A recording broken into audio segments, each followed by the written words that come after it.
Yes, guys, welcome back to another episode of the Adapt Performance Podcast. In today's episode, we are joined by Warren Bradley, who is the founder of a wearable blood flow restriction-based company, Hytro, okay? And what you're going to get in this episode, just to give you a nice, summary, blurb, whatever you call it, in this podcast, it's what I would describe as a case study of Warren's time, okay? So it's kind of a step-by-step, a little bit of a timeline of, when Warren identified that there was a thing that was lacking, okay? So we found a problem that blood flow restriction training just wasn't accessible, and how he's gone about creating solutions and inventing a product that is now absolutely everywhere, okay? So he's gone from this place of being, somebody really new in the business world. And he says at the beginning, he was a nutritionist who didn't know much about business. But as you go through this, you're going to be like, wow, if you didn't know much at the start, you were seriously upskilled and your knowledge base is sick, and it's super cool.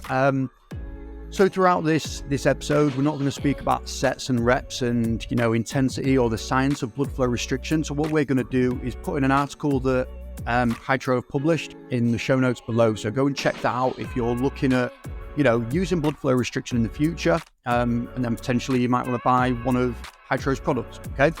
So we're not going to cover the sets, reps and intensities, but you're going to get a really kind of real world kind of conversation and almost an interview in a sense of somebody that's founded a company and is going through the problem solving process every day. In terms of raising money, inventing a product, going through patents, establishing a network and looking back and reflecting on all the things that has got him to this point and got his team to this point.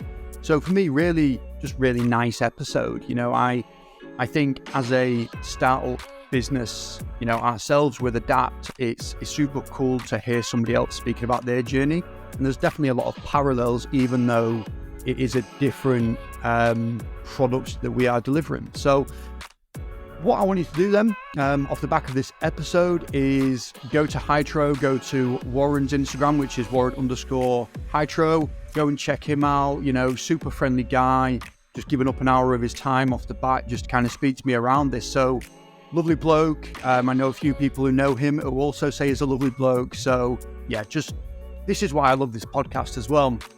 Just great having conversations with people that otherwise you wouldn't potentially have a reason to speak to or an opportunity to speak to. So for me, I say this all the time, but absolute dream job. Absolutely chuffed I'm in this situation. So cool. Without further ado, let's get into the podcast with Warren. Hello, Warren. How's it going, mate? You okay? Good, Jordan. How are you, buddy? Thanks for having me on. You're welcome, mate. Thank you for joining me. You've been on my radar for a little while. I listened to you on, I forgot his name now, but PT podcast a while ago, and I really enjoyed it. So I was like, I need to get him on just to kind of share his story and everything like that. Yeah, he's a great guy, isn't he? When was that? That was about 3 or 4 months ago, I think, wasn't it? So yes. Yeah, that was good fun. Well, I'm really pleased to be here because I've not done one of these in a while, so it's good to refresh and reflect again on what's been going on the past year or so. So yeah, Awesome. So just to begin with, mate, for people that don't know who you are, can you just give us, an intro as to who you are and where you've kind of been and what you've done? Yeah, sure. I'll try to keep it whistle-top stops tour. So essentially, I did a PhD at LJMU. So that was in exercise physiology with a strand of nutrition. I did that while simultaneously working in professional sports. So kind of one of them blended PhDs. So I worked to begin with at Munster Rugby, who match funded my PhD with LJMU, which is great. That was under Professor Graham Close, who was the head of nutrition at the time. I went in as a full-time nutritionist, so I did 2 years there. I then moved on to England Rugby Sevens, so I did that for quite a while. That was 4.5, 5 years. I was the head of nutrition there, which was an amazing gig. Simultaneously completing the PhD as well. For the record, that took me 5 years. It took me quite a while, but it was because it was blended part-time and full-time kind of throughout those years. Then I moved on to work in various different rugby union, rugby league clubs, and then transitioned finally into football. And I completed my PhD and finished the write-up in 2016, had 4 publications going into the Viva, and then finished the Viva in 2017. So that was great. And then I guess what happened was I got a little bit of itchy feet working in sports. I absolutely loved it, but I was driving a lot and I was just thinking, what else could I do, at that point in time? And I'd seen a technique called blood flow restriction training, or occlusion training, as some people know it, used for rehabilitation purposes. And it really kind of triggered my interest because it was quite deep physiology, muscle physiology and mechanisms at play. So I wanted to understand what was happening to regenerate these players so quickly for rehab purposes. And once I dived into it, it was nuts. There was like 6,000 or 7,000 research papers proving the efficacy, the safety. There was literally nothing that showed it didn't work, as opposed to other things which are quite ambiguous, for and against. This was concrete, it worked very well. And what I couldn't understand was why it wasn't more widely used. So it got my brain cogs turning, and I just had a light bulb moment where I thought, well, if we can make this technique that's extensively proven more accessible for everyone, then of course there's a huge market here, a huge industry that we can help, whether that's elite athletes for performance, whether that's elderly or medical, for rehabilitation. There's so many people we could help with an accessible device. So again, long story short, created the company Hytro, applied for a patent for the concept, and now we're 4 years later into the business. Exciting, mate. That's mad. There you go. No, it's good. So with that, as I was thinking through this podcast, and I was thinking through, what I know about Hytro and how you've basically created this thing. You've seen this problem of, okay, it's not very accessible, but the mechanisms and everything behind it makes sense. That light bulb moment, how did that come about? Like, was it a mind map situation, or was you just in the shower? Did you wake up in the middle of the night? What was that? Yeah, it's a really good question, and I'll be completely transparent here. So I drove a lot for consultancies for clubs. So I was living in Liverpool, working a whole city. So that was the best part of 5-hour drive a day. I was working at Derby County, the best part of 4 to 5 hours because traffic on the M6. And then I was working at England Rugby Sevens as well, once a month for a few days. So my transit time was ridiculous. So I had a lot of thinking time in the car. I did initially just podcast it up or listen to kind of research podcasts, or, sometimes throw in the odd, fun one, or Joe Rogan, for example. But to the point where I was like, I could use this time quite effectively. So I just started, honestly, just for hours and hours and hours a day for weeks and weeks and possibly months, just was thinking of ways to innovate. And it could have been anything. I even came up with a bar concept, like going out drinking, like axe throwing type thing. I was thinking of concepts like that. I was going through everything, but it always boiled back down to my expertise, which was obviously science, exercise physiology, and it made most sense for me to look in that direction. And to be honest, once I got on that path, blood flow restriction was something that quite early on came up in my head because the problem was evident. I knew what the problem was. It was problem solving that took me a while. And I'd say I probably put a good 150 hours into this thinking process, because there's a hell of a lot that goes into it. It's not just as simple as how does this product look. It's how do you get this to market? How do you build a team? I wasn't a businessman, but I was a scientist working in professional sports, essentially. So how do you transition from that into business? And what I quickly realized was the idea was really good. It was concrete. I did think through a lot of angles through this product. And that was, the integration of BFR technology within sportswear to circumvent some of the user barriers. So what I did, because I didn't know how to create a business, what I did was I applied for a patent so I could protect the idea with the view to finding people who could help me on that journey. And inevitably there, what was just throughout my career progression, I started working with some pretty impressive individuals down in London. It was a company called Goalmaster Fitness. So they essentially look after CEOs of company, corporate lawyers, high net worth individuals for their strength conditioning, nutrition, blood mapping, stuff like that, the health and wellness, excuse me. So I was employed as the head of nutrition. And after maybe 2 or 3 months of working with the CEO and the owner of the company, I realized quickly they had a passion for this, but they had a huge skill set in management and a massive black book in London because they were well-established individuals down in London. So I pitched them the idea. I essentially said, look, I've got this idea. I don't know what to do with it. I work in this industry. There's definitely room for it, and there's definitely a need for this product. It's patent pending. What do you think? And essentially, what's ended up happening is they actually wound down that business, and we've all gone full time with Hytro, but that was a few years ago. So the idea was that good, essentially, that an industry that never even heard of blood flow restriction, or a device they'd never even heard of, they've wound down their own company to come on board with this and start it with me. So it must have been a pretty compelling story. I think it was the patent. I think that was the best decision I ever made. What was the, because I literally know nothing about this, mate. This is a full education, workshop for me.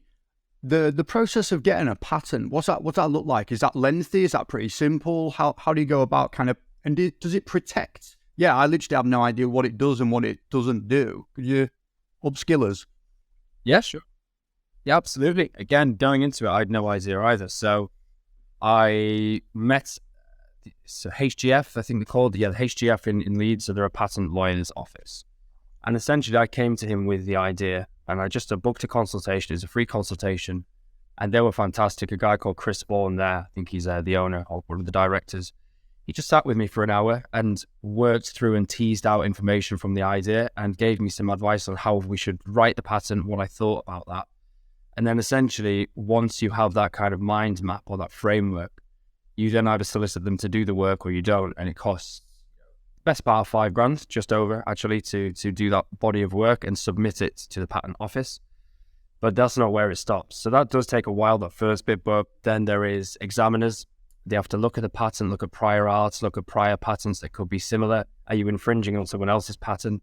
You don't know this until you submit. So you can do a search, or they can do a search, but they don't have all of the information until they actually submit the patent application.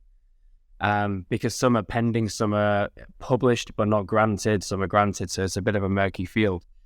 So yeah, once I put it in with Chris, essentially, I then met the guys at Hytro. So that's when we started making this process took 2 years for the UK patent to come through, with various back and forth with the examiners and questions on prior art. So, for example, there was a device in America where there's a load of essentially blood flow restriction straps were everywhere, so tourniquets around parts of the limb, and it was for gunshot wounds or wounds essentially as a tourniquet. So they had integrated some way of compressing an artery basically at all sorts of points on the limb. So again, that has to be questioned, like, is our art novel? Is it different to that? And obviously it is completely different because we don't restrict arterial blood flow, and it's very specifically proximal on the limb. Mm-hmm. There was another one in Japan where they had a belt that you could attach to attachments on the arm and the legs. Sorry, I believe it was just the arms. And that essentially did something similar, but it wasn't integrated. So our patent obviously covers the integration of blood flow restriction tech by any means, whether that's Velcro, whether that's buttons, whether that's magnets, whatever, or even pneumatic devices. It's integrated within sportswear. Yeah, we had to go through that process and answer why it was novel. So I think it was 2.5 years, something like that, for the UK patent to be granted, and we're still waiting for international patents. So there's, Australia, America, Brazil, all over the place, all over the world we've filed. Again, a great expense, 5 to 10K for each of those, and expenses back and forth to answer the examiners. Now, they should be coming in the next 12 to 24 months. They take roughly 5-6 years to get those, and we applied for them back in 2018. They should be coming in pretty imminently. But this takes time. It takes time. Yeah. However, I will say that there is protection, because if you've applied for a patent, you preserve your filing date. So once you've preserved your filing date, say June 2018, if anyone else submits a patent or creates a product that's the same or similar and infringes that patent, once that patent is granted, you can then obviously you take it to court and obviously claim everything back from them. So you just wouldn't bother making a product in a field where there's a patent pending, because if they get that patent, you're screwed, essentially. Yeah, essentially. So it protects us from the big boys, your Adidas, Under Armours. They're miles better off purchasing Hytro, because obviously, well, first of all, there's be an IP battle, but secondly, well, they don't want to obviously step on toes because it looks bad in this moral world that we live in as well. But also there's something called patent box. It really gives them a tax relief on any products they sell that are patented. So if they get, say, 20% out of their VAT relieved, say that's 10 million a year, and that's tiny for them. They would just rather buy a company and obviously just see that benefit and upside. Got you. Mate, that's mad. And I think straight away, what I'm kind of getting from you, you said previously how you wasn't a businessman, and now you're just kind of spitting all this stuff about patent and tax relief, and that's huge, huge stuff. And it just seems like a whole nother world to me away from where I am, and probably everybody in the world that hasn't gone through your process of creating a business and inventing. With all of that, like, some of the things I was thinking is, me and the missus are going through the process of buying a house at the moment, and everyone's kind of giving me the same advice, like, don't get your hopes up until you've got the keys. Is there an element of was there an element of fear in your mind as you were going through that patent process? Like, I've got to get it through to protect it, or we should just whatever will be, will be. What was your mindset there? Yeah, again, really good question. So absolutely. So I actually went between the meeting with Chris and actually filing for the patent was probably a year. And the reason was it was a big upfront cost for me. I wasn't in London earning big bucks. I was doing okay up north, but I think it was like a $5,000 outlay. I was like, look, that's quite a bit of my savings. So look, I've got to really want to do this, and I needed to know, was there a market for this? So I actually just sat on it, and then what happened was, you may have seen, you may have not, but BFR's on a massive upward trend, and it started back in 2018. Well, it probably started before that, to be honest, but I really started to see it more prevalently on my socials. The research, the literature is compounding every year. The last 2 years has been 1,260 papers published in blood flow restriction. That's so much, just the last 2 years. So what we're seeing is this massive upwards exponential curve, basically. And I started to see it, and I was like, shit, I need to file that patent immediately, because it's a good idea. If I'm validated by these lawyers, it's only the cost that's prohibiting me doing it, and not having the right business partners. I say only, they're huge things, obviously. But I was just like, look, I'm going to plunge. This is an investment for the future. If it pays off big. If it doesn't, sure, look, I've lost $5,000, and you only try these things. You got to try these things. If you don't, you're never going to succeed. And that's my mindset. Yeah. That's interesting. Moving through, because that's kind of a follow-on question from that then. So you spoke about like your business partners and how they were a little bit more business-minded and that type of thing. So were you a contractor? Is that what you say your role was within nutrition? You had like different jobs around the UK. So you were self-employed in a sense. Yeah. Okay. That's right. So was it a premeditated thing of you kind of going down to, I can't remember the company name where you met these guys. Was that a premeditated, I want to be around these, business guys? Or was it kind of, you're the right people and I just happen to be in the same room? Like, because networking can kind of be random, or it could be like really sought after. How did that work for you? It was actually both column A and column B. So what happened was, my supervisor, Professor Graham Close, still good friends of him now, he was rang by Raj, who is my now CEO and was the CEO of Goalmaster Fitness. He rang him because Graham is one of the best in the world nutritionists, obviously, you probably heard of him. And Graham didn't have the bandwidth to come on board. So Graham basically put Raj in touch with me. He said, I've got, a guy, he's just finished his PhD. He's worked in sports for a few years. He's the guy for you. Prior to that, Graham and I and other colleagues of ours, such as Dr. James Moorhen and others, if you know him too, we've always been talking about working in corporate. So we need to transition and transfer our skill sets from working with professional athletes, knowing the science and delivering that to athletes and delivering it to corporate, because there's a hell of a lot of crossover for health and wellness and whatnot. And the people out there delivering it, with complete respect, but PTs with nutrition certifications aren't the same as someone with a PhD in that area, obviously. But that's absolutely fine. They're fantastic at that particular job, and it doesn't go to the nth degree that we would go to. So therefore, there's a market for that in corporate. So we discussed it at length for months and months before that. So this opportunity came up essentially, and I didn't have Hytro in mind at all, or whatever I was calling it at that point in time. I just went because it was a good opportunity. And then I realized I've been sat on this patent application for a few months, and these guys know what they're doing. They're very well versed in business, very well connected, and their company was in a fitness wellness space. So obviously they had a passion for sports and fitness, and I got that from them when I met them. So that essentially just light bulb moment again. I was like, I'm going to pitch them this idea. And it wasn't so much of a sat down pitch with a chalkboard or presentation or anything. It wasn't so much of that, although my chairman is pretty much a dragon from Dragon's Den, very impressive individual. But it was just an off-the-cuff conversation, but quite quickly it snowballed, and quite quickly you could just see eyes lighting up and light bulbs going off everywhere. And just, these are business people. They understand opportunity. They don't need to know what the product is at that point in time. They need to see the opportunity and value proposition in front of them, and that's what they did see. Now, there's a lot of due diligence, of course. They had to look into it like another sportswear brand. It's a saturated market, right? There's no way we'd have started a sportswear business. But this isn't sportswear. This is a product that we've made into sportswear to make it accessible. So there's a really unique selling point here. There's nothing that exists like this, hence the pattern. And therefore, we really have created a new category. We've created a way to make BFR used in different ways that you could never do before. Therefore, it's its own category. It's no longer rehab. It's recovery, it's performance, it's potentiation, it's preparation. All of those things couldn't be done without supervision before. Excuse me.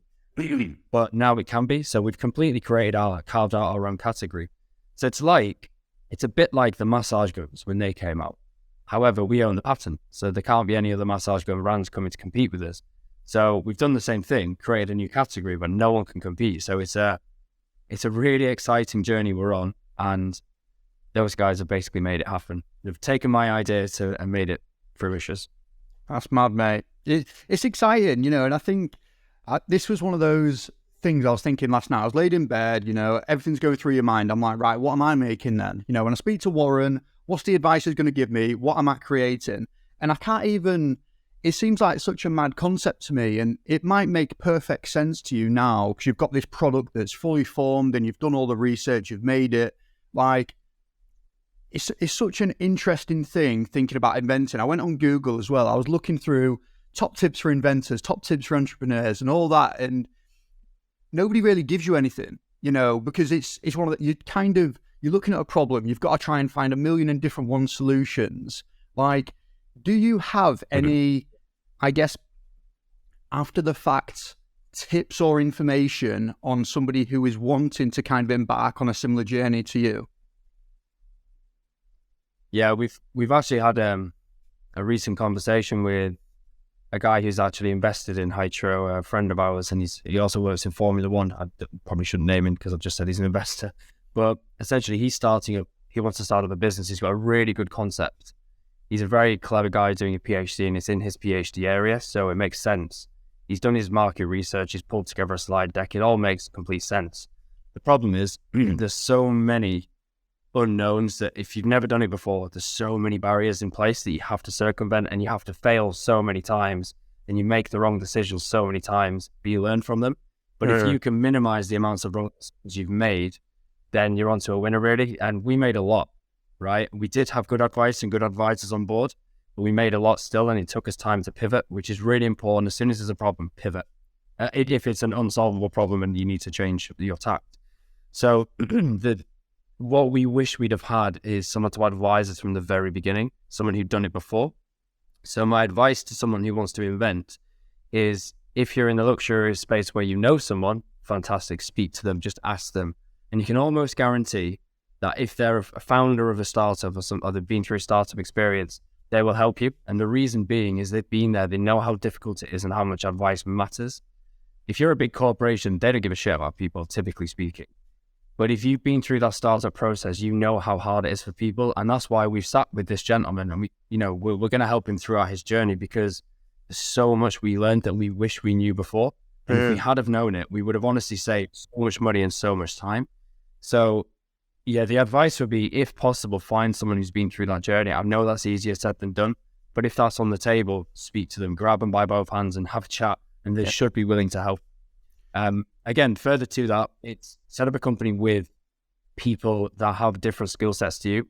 So without the skill sets that three co-founders have in Hytro, we just wouldn't exist. So without my scientific knowledge, my publications, my network in professional sports, it obviously wouldn't exist. Without Raj's ability to manage a team and extensive experience in London, we wouldn't. And same for Paul. He ran Gibson Dunn, and in London, he's a massive international M&A lawyer. Without his contacts and networks and investment and the skill sets, none of us would be where we are, right? So if you can find people to plug the gaps that you don't have, that's critical, that's crucial. And that's just the very final point on that would be advisors. So we actually have quite a lot of advisors, and we're pretty lucky because of our individual networks are very highly respected individuals. So, for example, we'd have people like Pete McKnight, who's the director of Hinsa Performance Formula One. So he's an advisor because of my network. You know, we have Pam Jackson, who's CEO of Level 20 in London, you know, through Paul's network. We have Lacole's CEO, Yanto Barker. We have Skin's ex-CEO, Jamie Fuller. You know, all advisors to the business. So, and plenty more, you know, loads more. Sorry, I haven't named them. If you're listening, guys, there's just loads. But bringing them involved so many incredible skill sets to the table and different points of view and different questions and different experiences. That's what it's all about. If you don't have that, it's going to be very difficult. So building that quickly is impossible, in my opinion. Well, mate, your opinion definitely counts, because look at where you are and look what you've kind of done so far. And it hasn't happened by accident. You know, there's obviously been a driving force and a strategy with this.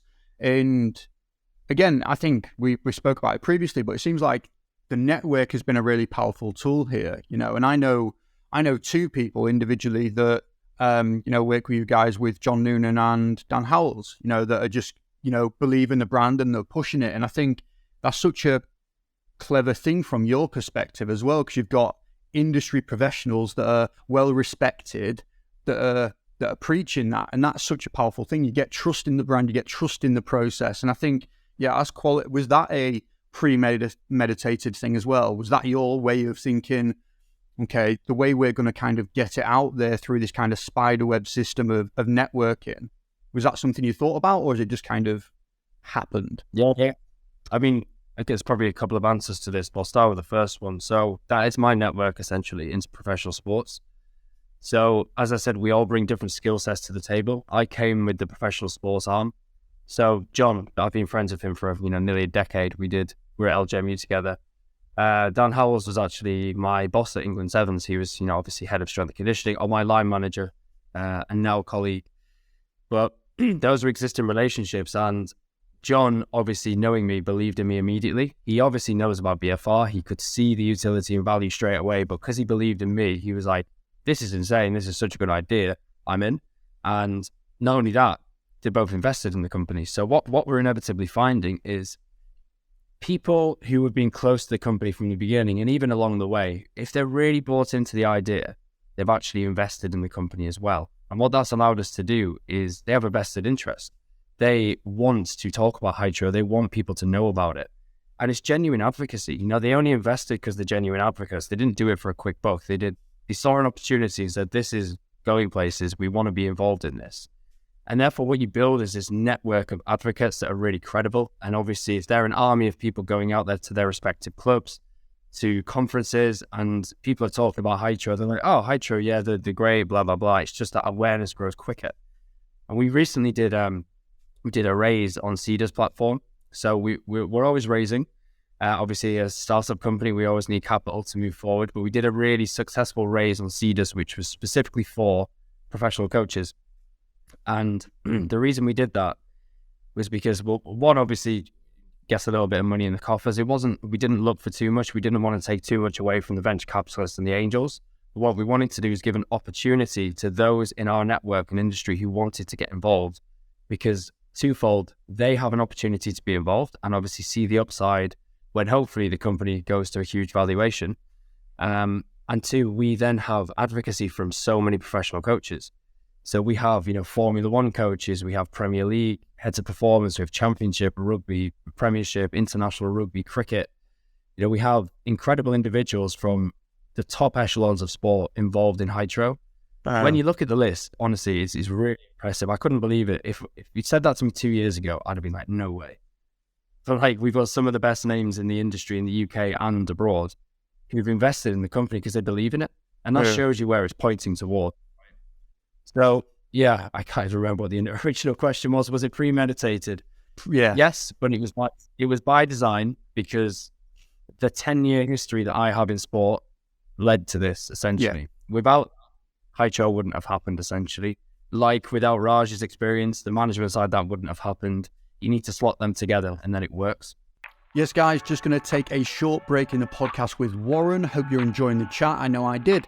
Just want to remind you about the online Adapt strength and conditioning based service. So if you are a coach or an athlete that is looking to take your physicality and performance to the next level, give us a shout.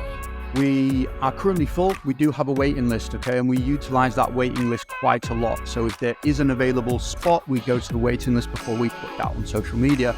So if you're looking to do that, give us a shout. We have just put out our final part to our Performing on Comp Day series, okay? So it's a 3-part webinar where we basically try to give you as much education as possible in, how to actually make sure that come rugby match day, come the race day, whatever that thing is that you are, ready for it, okay? And we work off the 3 Fs model, okay? And the 3 Fs model work on making sure that you are fit, okay? So we talk through all the information to do with deloading and peaking and how you can make sure that you are taking care of that. The second one is focus, so a little bit more of a psychology element to visualization, making sure that you are prepared mentally. And then the final one, which is the one we just released this week, is fueled, okay? Making sure that you are giving your body all the fuel it needs, hydration, carbs, protein, whatever that is, depending on your current situation, to maximize your performance on game or match day. Okay, so if you are somebody who's looking for an all-inclusive, kind of like a holiday experience when it comes to strength and conditioning and are looking to take things up, give us a shout, drop me a message, and I can stick you on the waiting list for the next athlete to join the Adapt team. All right, thank you very much. Let's get back into the episode with Warren. Yeah. Mate, I don't know if you've seen the Steve Jobs speech that he speaks around typography. Have you seen that? Gosh. Well, I've seen a couple of his films, so I've probably seen a reference to it. I can't remember, though. So what it was, I think it was like a graduation ceremony, and obviously the creator of Apple, and he was basically speaking around the concept that he dropped out of one of his classes in school, and he decided that he wanted to do something different just for pure enjoyment, that was kind of against the grain. So he went and did something around calligraphy, and writing and finding some frilly fonts and all those things.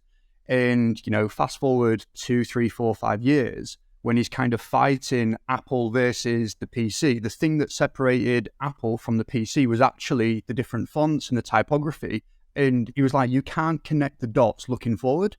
You can only connect the dots that have led you to where you are looking backwards. And that's essentially what you're saying there is, you are where you are in a way. Obviously, there's been many other things that have come along with it, but because of that network and how you've met different people along the way, and you've just managed to kind of draw almost a straight line, but obviously in the moment, it's not a straight line. Yeah. I just think it's a mad thing. It's a really good point, and that's something I've always been aware of in my practice is it's my character as well. It's just me as a person. I've got ADHD, and this was diagnosed when I was like 4. So I'm not one of the recent people who've just diagnosed themselves. Always meant that, excuse me, I've had a very, very active mind, which obviously helps with brainstorming for Hytro.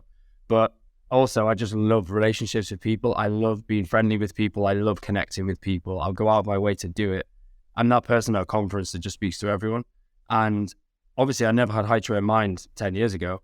But what has inevitably happened is I've created so many relationships over the past 10 years. Every club I've worked at, I feel like I've made some good friends. I've worked at 8 or 9 clubs, quite a lot now. And obviously they go to different clubs and they go to different clubs, and it just, I think it's just been my personality, I guess, but it's allowed me to make so many strong relationships. I guess the point I'm trying to make, just be kind to people, be open to discussions with people, don't be closed off, don't have a massive ego, because you're obviously just going to close doors. You never know what's around the corner. And even just, who cares what's around the corner? Just in the moment, just be a good dude, right? Just be a good person, and hopefully karma comes around and something good comes your way. Yeah, for sure.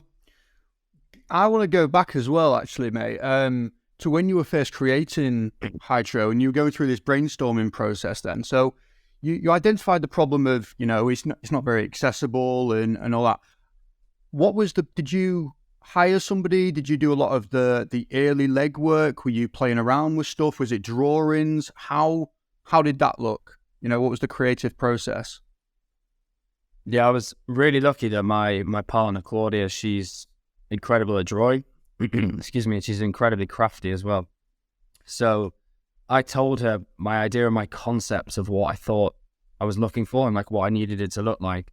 I couldn't even conceive of how to draw this, and she drew it, and I was like, that's it. That's exactly what I want the mechanism to look like. So we went down the shops and bought an Under Armour t-shirt. Excuse me, I'm really sorry. Sorry. So I bought a t-shirt, I bought some elastic, some Velcro, some pins, stuff like that. I've actually still got the original. It's not a prototype. It was just basically me in the spare room with Claudia. We bought a sewing machine.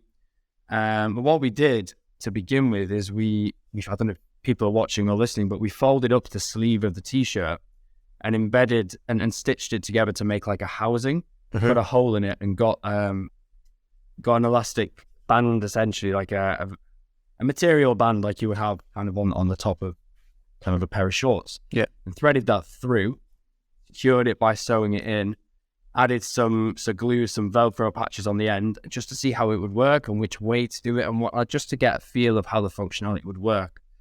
So that was kind of, the very, very first concept and idea of making the product. So my missus drew it. We then went and bought the equipment to make it, and it was crude as hell. But it wasn't for 15 or 16 months until we actually got to a point where we had a first prototype of the product. It took so long to do. And the reason is I didn't understand the barriers. So, for example, we went to London to try and get the expertise to do it. No one could do it. It was far too complex. It's such a unique and innovative product. No one had the expertise to do it. And further to that point, it has to be in such a specific way you stitch it and the angling so that it's safe. So BFR has to be in the right position for safety. So it's angled to a specific degree. It's put as close to the crotch as possible. And that's to ensure that the occlusive stimulus is, number one, standardized across the whole limb, but number two, in the right position at the very most proximal point. Obviously, when we started that, we didn't know that. So that was learnings along the way. And to get that angling correct, took so many different iterations to do it, because you have to make it, test it, not no good, make it again, test it, not no good. So they couldn't do it in London. And then by chance, someone who started to work with us called Tim Clark, fantastic guy now in Australia. So he started the company with us, and his uncle was manufacturing stuff out in Portugal and selling on eBay, I believe. So he said, I've got this really cool manufacturer out in Portugal. They're called AAC, a guy called Paulo. He said, I'll introduce you. He might be interested in having a look at this because he's into kind of cool, quirky stuff. And so we went there. He's making Balenciaga, Gucci, he's making Burberry, he's making some incredible, products for some massive brands. So he's a really big, established textile expert in Portugal. I think he's got like 8 factories that work under him, kind of thing. So we've gone there, very impressive setup. We've come with the concepts, and we wanted him to make it. And he said, look, I've got no room to take on any clients, but he quickly realized the opportunity, and he was like, this is different. He's making leggings, he's making jackets, he's making whatever, which is all, he's making a fortune. Okay. But this is different, and you want a bit of excitement sometimes. So he was like, do you know what? I'm getting rid of, I think it was something like Ted Baker at the time, I can't remember, so don't quote me. He's getting rid of one of the clients because he needed more room. It's like, we'll take you on. Then it was a process of over 12 months to create this product. It took a long time. Myself and Raj and my partner Claudia went out to Portugal a few times just to stress test and pick materials and fabrics and whatnot. And we've ended up with a product that has patented Velcro that's come from Japan with materials that are almost prohibitively expensive. They're really, really good quality materials, which obviously makes the manufacturing cost quite high. But we wanted a good, high quality product, like an Apple product, essentially, so that it's just beautiful to look at. It's nice to wear. It's not your typical BFR that's uncomfortable. It's a new thing. It's BFR, but comfortable and accessible and easy to do and safe to do. There's a whole another kettle of fish.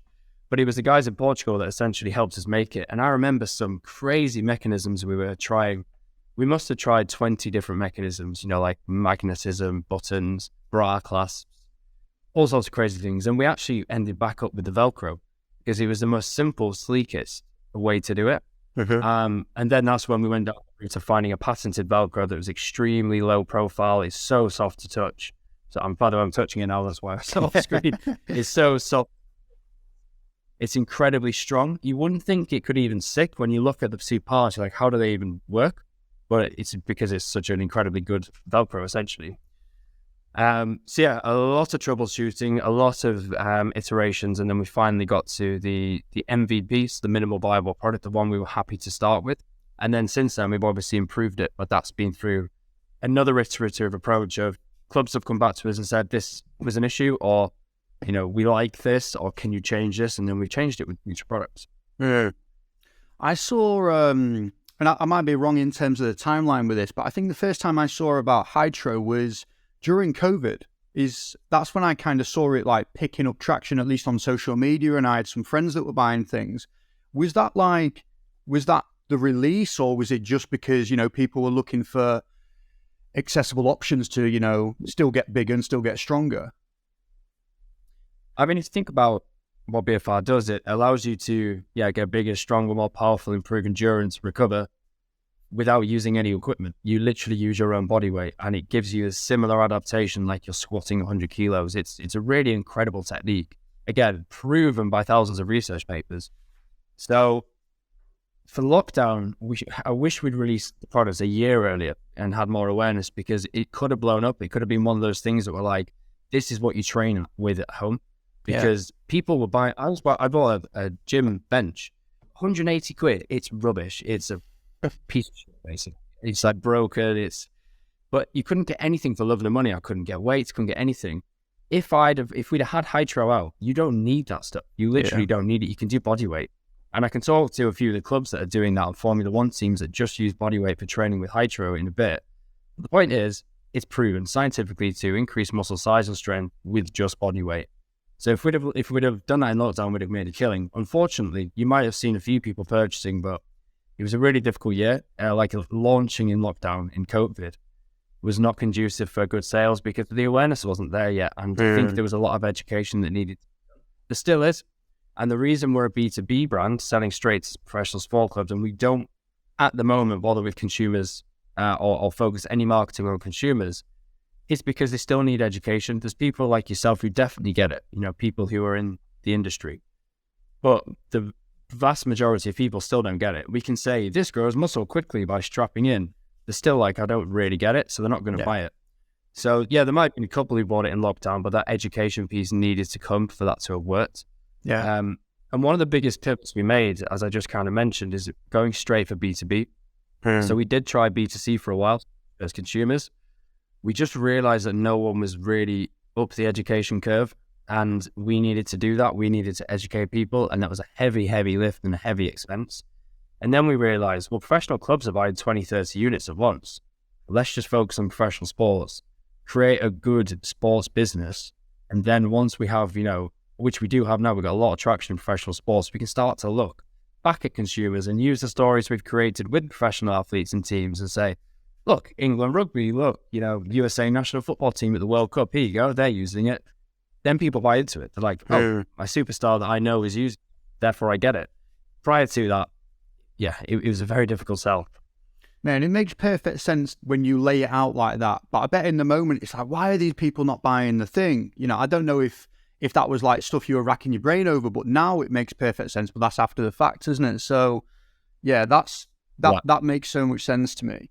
With Hytro being your baby, essentially, this is your creation, it's your child, your brainchild.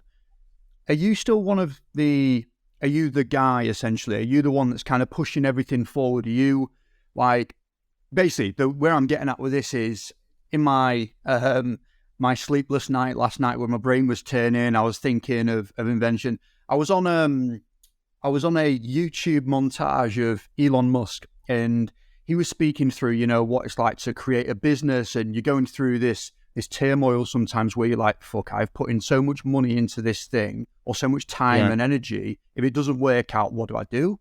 And he's kind of speaking through those types of things. Have you had similar feelings? Do you sleep? Are you okay now? Can you relax? Can you take 2 weeks off? Where are you at in that stage of your career and development, would you say? Yeah, I'll first of all start by saying I'm not the guy at all. The team is great. We're completely equals in the team. Myself, Raj, and Paul, the three co-founders, all own pretty much the exact same amount of shares in the company. It's a 2 out of 3 decision for anything, inevitably, because we all get on. Everything's 3 out of 3 anyway. We all vote the same way. But yeah, I'm not the guy. I guess I would be the guy that's rolled out in front of people to present or go on a podcast or speak to a professional team. Yeah. But I'm certainly not the guy that goes on a business podcast or, goes and gets investment. That's, although I obviously dip into that, of course I do. We all help one another in every area. You have to. It's the nature of a startup. But yeah, I guess we're each of the guy in certain areas of the business, but we just collaborate very, very well. I mean, even like CMO Rich, he was at Nike for 12 years or something as a marketeer.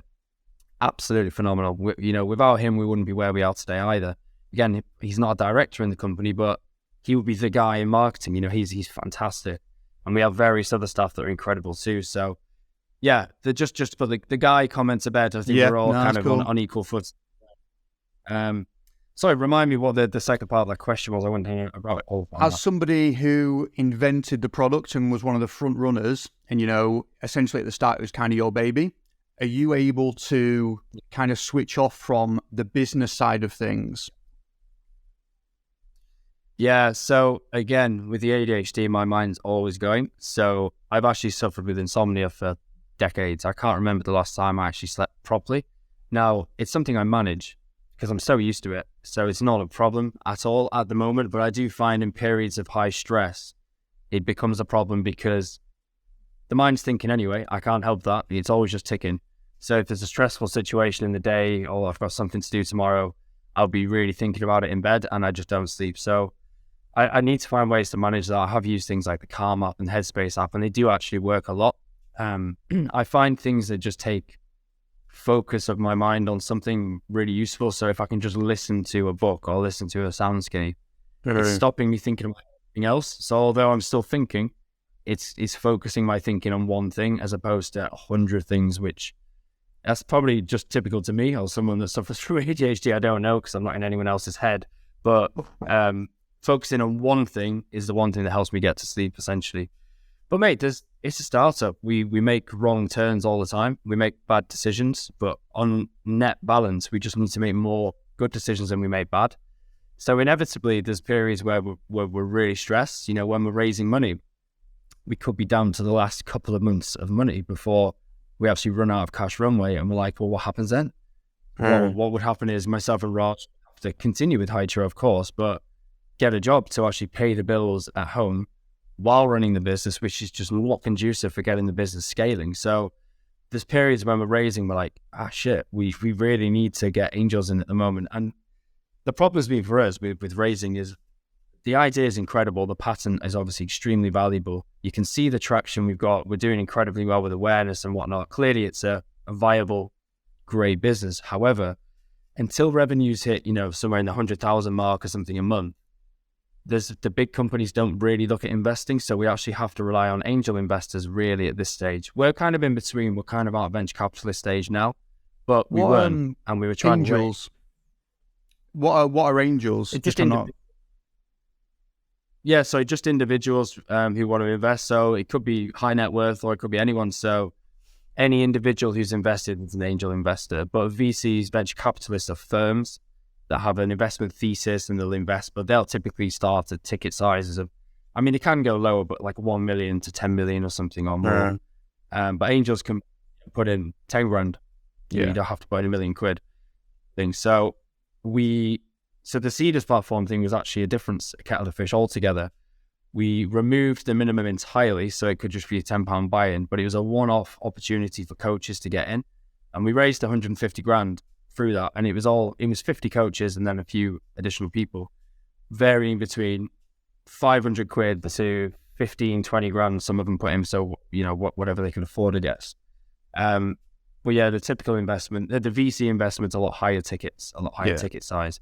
But the point I'll circle back to is that you need enough revenue to unlock those conversations. So you can have the conversations and they're really impressed by you, the team, what you're doing, the pattern and whatnot. But they'll just have a metric, a tick box. So it'll be like, you need to have 100K revenue a month or something like that. Because we're not quite there yet, it's a very difficult conversation. There are those that will obviously invest, but you just need to find them like diamonds in the rough. And we are finding American VCs are a lot more receptive because the UK market's awful to raise in.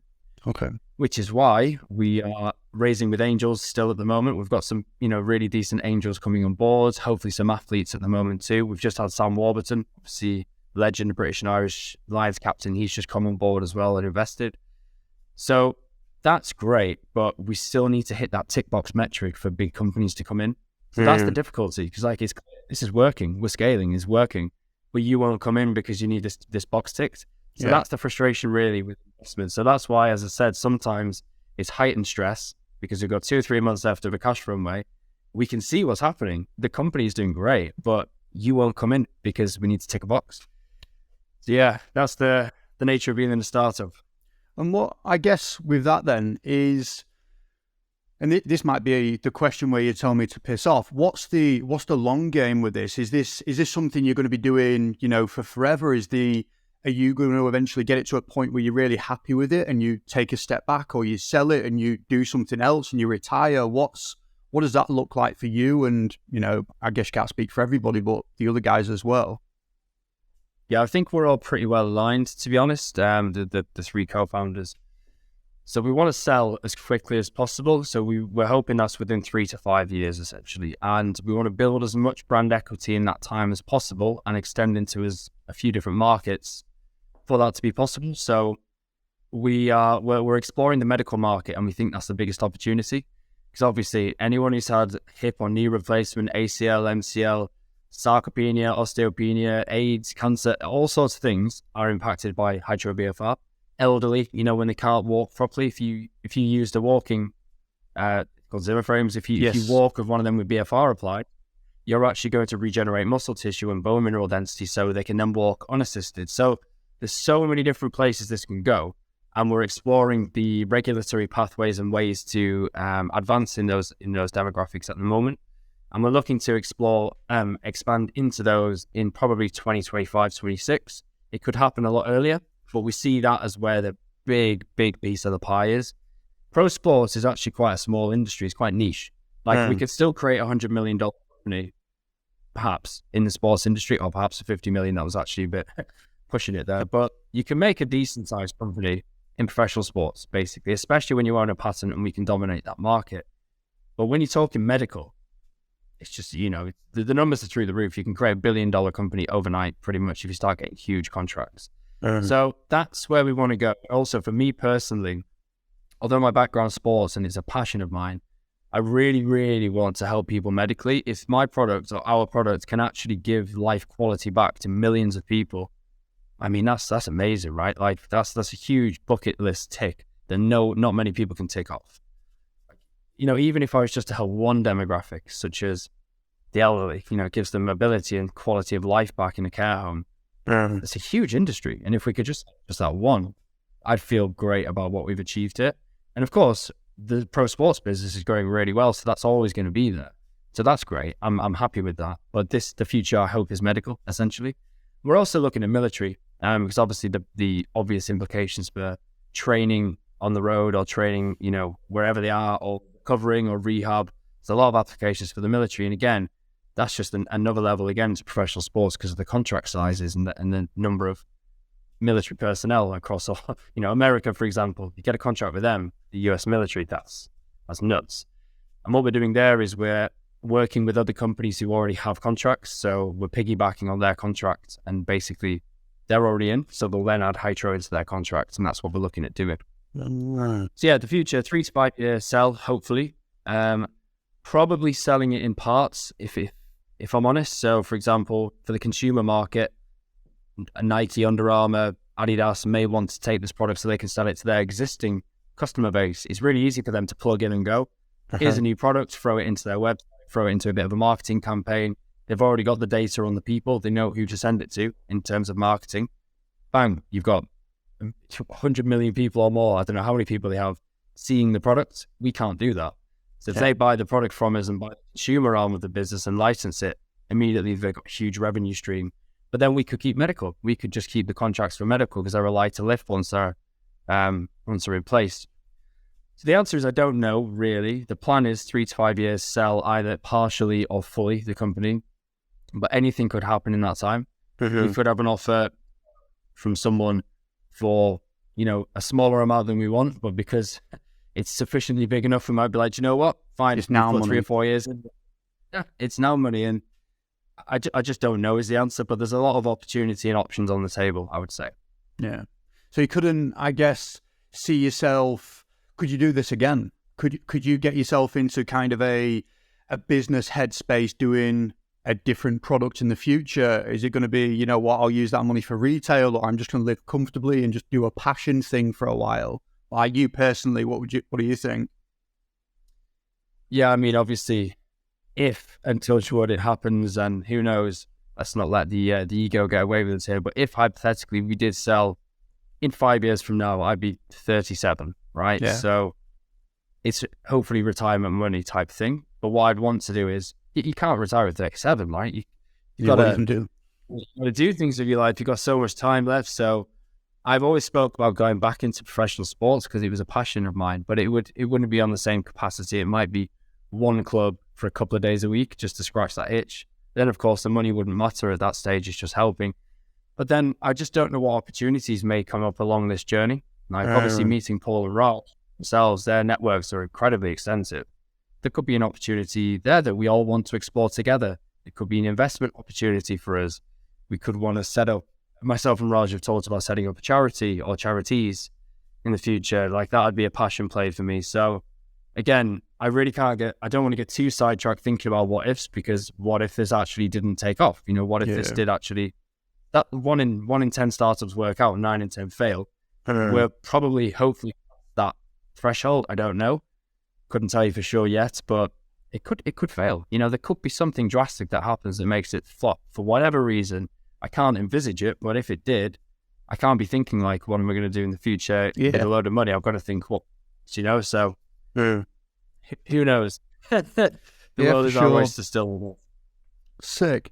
Cool, mate. I'm going to wrap it up there, mate, because I think that's a good point to kind of finish on, where you're speaking around, ultimately coming back to passion and doing things that you enjoy and helping people. I think that's a really nice finishing touch on where you're currently at and this chapter in the business in your life. For anybody that doesn't, kind of know where you are and everything, where can we find you on social media, and where's the best place to kind of find out a little bit more about what you do?